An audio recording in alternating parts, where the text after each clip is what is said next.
আর আমার পাশেও আরো একজন নারী আছে, আপনারা সকলেই জানেন, বাংলাদেশের সুপার একজন মেকআপ আর্টিস্ট। তো ওনাকে পরিচয় করে দেওয়ার কিছু নেই, আপনারা সকলেই জানেন বাংলাদেশের টপ অফ দ্য ওয়ান যে ক্লাসগুলো হয় আমাদের সেটা করেন সাইদা আপু। এবং আমার পাশে আরো একজন আপু আছে ইনফ্লুয়েন্সার এবং অনেক অনেক ভালো কাজ করছে। তো আমার পাশে আরো একজন আছেন, আপনারা জানেন কালরি, স্টাইলিং ফটোগ্রাফার। আর আমাদের সকল নায়ক নায়িকাদেরকে সুন্দর করে প্রেজেন্ট করে, সুন্দর লুকস ক্রিয়েট করে, সেই ক্রিয়েটার। আর পাশাপাশি আরো আছে আরো একজন আমাদের আর্টিস্ট আছেন।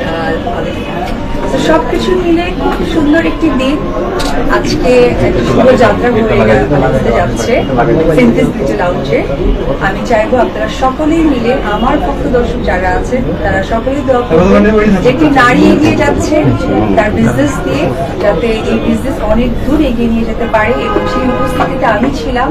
আমি যেন মনে করি আমি তার বড় বোনের মতো, আমার অনুপ্রেরণা, আমার ভালোবাসা যেন তার সাথে সবসময় থাকে। দিদি, দেখেছি যে নারীদের বিশেষ করে অনুপ্রাণিত করার জন্য আপনি সবসময় তাদের পাশে থাকেন, নতুন উদ্যোক্তা থেকে শুরু করে সবাই। নিজেরও আসলে এই ধরনের একটা জায়গাও আছে, নিজেও করেছেন আসলে এবি, যেটা আসলে সেখানে আজকে নতুন একজন, সেখানেও আপনি আসলে হাজির। এই যে নারীরা দিনকে দিন যে কোনো জায়গায় হোক উদ্যোক্তা হয়ে উঠছেন এবং সাহসের জায়গাগুলো আপনাদেরকে পাচ্ছে পাশে, এই জায়গাটা আসলে কেমন, আপনি থাকতে পেরে আসলে নিজে কতটুকু খুশি? সর্বপ্রথম আমি অনেক বছর ধরে সিনেমা অঙ্গনে কাজ করছি। আমাদের বাংলাদেশের মানুষ আমাকে যেভাবে ভালোবাসে, তো এই ভালোবাসা থেকেই আসলে একটা পথ প্রদর্শক বলতে পারে। তো আমার কিছু অনুসারী আছে, ভালোবাসার মানুষ আছে, ফ্যান ফলোয়ার্স আছে। কেউ যখন নতুন ব্যবসা প্রতিষ্ঠান আসলে করতে চায়, তখন চাই যে আমার যেন এটা একটা মার্কেটিং হয়, আমি যেন অনেকের কাছে আমার এই বিজনেস, আমার এই যে সুন্দর উপস্থাপনাটা যেন পৌঁছে দিতে পারি।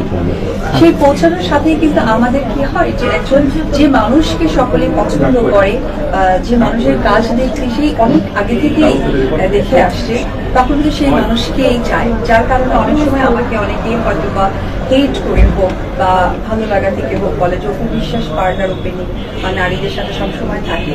এতে করে আমি একদমই কষ্ট পাই না, আমি খুশি হই এই কারণে, কারণ যে মানুষটা আমাকে হেট করে সেও আমার এই কাজটি দেখছে, যেটাই আমার লক্ষ্য, যে আমার কাজটা মানুষের কাছে পৌঁছে দেওয়া।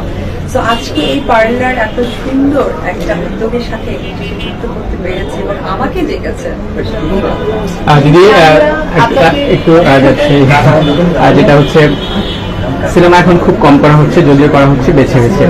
আপনাকে আগে যেখানে সিনেমা দেখেছি, কস্টিউম বলি, ডিজাইন বলি বা লুকস বলি, অনেকটা একই ধরনের কাছাকাছি পেতাম আমরা। কিন্তু সিনেমা ছাড়ার পরে বা সিনেমা কম করে দেওয়ার পরে দিনকে দিন নিজেকে তার সৌন্দর্য ছাড়িয়ে যাচ্ছে, স্টাইল ছাড়িয়ে যাচ্ছে, সবকিছু দিয়ে। এটার আসলে রহস্য কি আসলে? এই সঙ্গে একটু যুক্ত করেছি, যখন দিদি বাইরে থেকে ঢুকছিলেন ভিতরে,